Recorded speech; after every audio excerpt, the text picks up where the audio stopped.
Red file. Red file के अंतर्गत जितनी भी कहानियाँ हैं वो मेरी बीवी मरहूम सैफुन्निसा की याद में बनाई जाती हैं। अगर आपको मेरी कहानी पसंद आए तो फॉलो और सब्सक्राइब करना ना भूलें, ताकि आप मेरा कोई भी एपिसोड मिस न करें। तो चलिए देखते हैं रेड फाइल। और ये भी याद रखिए कि आप रात के अंधेरे में चारों तरफ बैठकर आराम से इस कहानी को सुने, तब मज़ा आएगा। कहानी सुनने में नहीं, सुनने में अच्छा लगता है, देखने में नहीं। Red file. रेड फाइल के अंतर्गत कहानी है महल।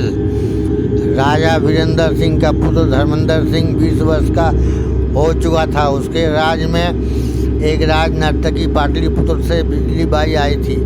वो इतनी खूबसूरत थी कि स्वर्ग की अप्सरा भी उसके सामने पानी भरती थी। जो एक बार देखता रह जाता। धर्मेंद्र सिंह ने बिजली के जब से देखा था दीवाना हो गया था। वह उसके दिल से प्रेम करने लगा था। वो सोच चुका था कि विलायत की पढ़ाई से लौटने के बाद बिजली को अपनी रानी बना लेगा, पर महाराज से डरता था। सेनापति भैरव सिंह से उसकी पटती थी। धर्मेंद्र सिंह दिल की सारी बातें उससे कहता था, भैरव सिंह से कहता था, पर उसे क्या पता था कि उसका दोस्त से भैरव सिंह ही उसके साथ विश्वास की हत्या करेगा। एक दिन धर्मेंद्र सिंह बिजली से मिला और बोला, बिजली रानी, मैं तुमसे बहुत प्यार करता हूँ और एक दिन तुम इस राज की रानी बनोगी। बिजली की बोली, क्यों सपना दिखा रहे हैं? कहाँ मैं एक नर्तकी और कहाँ आप राजकुमार? तुम्हें मुझ पर विश्वास नहीं है? बिजली, मैं मरते दम तक तुम्हारे साथ रहूँगा और निभाऊँगा। और धर्मेंद्र सिंह ने बिजली की उंगली में अपनी अंगूठी पहना दी। प्यार की निशानी है, और बिजली को गले से लगा लिया। इस राज को फास्ट मत कीजिएगा राजकुमार, बिजली बोली। पर यह बात सेनापति जानता है कि मैं तुमसे प्यार करता हूँ, फिर भी तुम सचेत रहना। मैं 2 साल में अपनी बची डॉक्टरी की पढ़ाई कंप्लीट करके आ जाऊँगा। घबराने की कोई बात नहीं है। अगर भैरव सिंह ने तुम्हें आँख उठाकर भी देखा तो उसकी जान ले लूँगा। धर्मेंद्र सिंह ने कहा और कहा कि मैं कल चला जाऊँगा विलायत। अलविदा। उसने बिजली के साथ माथे को चूमा और बिजली के कक्ष से बाहर आ गया। कल ही होकर राजकुमार विलायत चला गया, और मौका देखकर भैरव सिंह ने राजकुमार और बिजली की सारी प्रेम कहानी राजा वीरेंद्र सिंह से कह दिया। फिर अब हम क्या कर सकते हैं? राजा बोले, वो मेरा इकलौता बेटा है। भैरव सिंह बोला। एक तीर से 2 निशाना कर रहा था भैरव सिंह। इधर राजा को मारकर गद्दी हथियाना चाहता था और बिजली को मारकर राजकुमार को पागल कर देना चाहता था। समय की पानी की तरह बहता चला रहा था। और इधर सेनापति भैरव सिंह ने राजा महाराज को कारावास में डालकर अपने खुद पर को गद्दी पर बैठा दिया।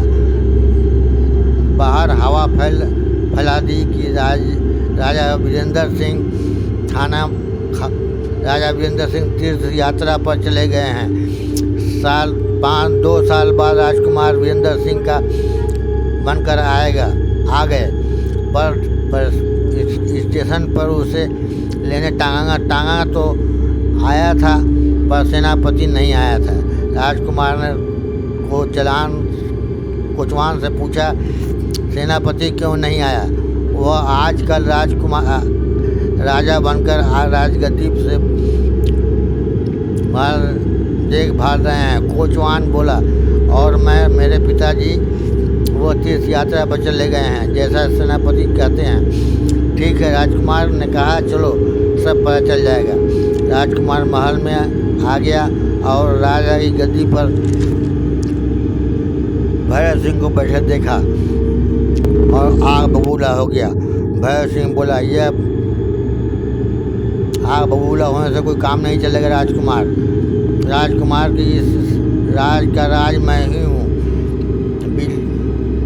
बिजली कहाँ है? राजकुमार ने कहा, वो कहाँ चली गई मुझे कुछ पता नहीं। जाइए अपनी कक्ष में जाइए, वरना आपको कारावास में डाल दिया जाएगा।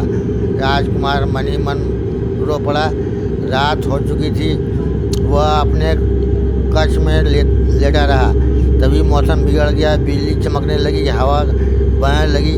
तभी तेज रोशनी हुई और बिजली की आत्मा राजकुमार के समक्ष खड़ी हो गई। राजकुमार उठकर बैठ गया। तुम कहाँ चली गई थी? बिजली? मैं बिजली नहीं, मैं बिजली की आत्मा हूँ। आपके जाने के पश्चात भैरव सिंह ने मुझ पर बहुत जुल्म किया। महाराज को कारावास में डाल दिया और खुद गद्दी पर संभाल ली और मेरी इज्जत पर हाथ डालना चाहता था, पर अपनी अमानत मैंने बचाया और महल से कूद कर जान दे दी। मैं आपका इंतज़ार कर रही थी।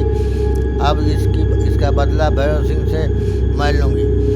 मैं आत्मा हूँ, हर कुछ कर सकती हूँ। एक रात के ठीक 12 बजे सेनापति अपने कक्ष में सोया था। एक तेज रोशनी हुई और बिजली प्रकट हो गई। अब बगल में राजकुमार भी खड़ा था। बिजली, तू तो मर चुकी है। मैं बिजली की आत्मा हूँ। भैरव सिंह, जितना भागना हो भाग जा। राजकुमार, बचाओ। जैसा किया वैसा भरो। और भैरव सिंह छत पर चढ़कर भाग गया। वहाँ भी बिजली की आत्मा पहुँच गई। अब कहाँ जाओगे दुष्ट? और बिजली ने भैरव सिंह को महल से नीचे फेंक दिया। एक तेज आवाज़ गूंजी और सबको सन्नाटा फैल गया। बिजली, अब मैं कैसे अकेले रहूँगा? राजकुमार, मुझे पाने के लिए तो मरना होगा। मुझे पाने के लिए मुझे मंजूर है। तो आओ। बिजली ने धर्मेंद्र सिंह का हाथ पकड़ा और महल से कूद गई। दो आत्माएं मिल चुकी थी। कहानी कैसी लगी बताएं। अगर मेरी कहानी पसंद आई हो तो सब्सक्राइब और लाइक करना ना भूलें, ताकि मेरा हर अगला एपिसोड आप मिस न करें। अब इजाज़त दें। नमस्ते, सलाम, रवि, खुदा हाफिज़।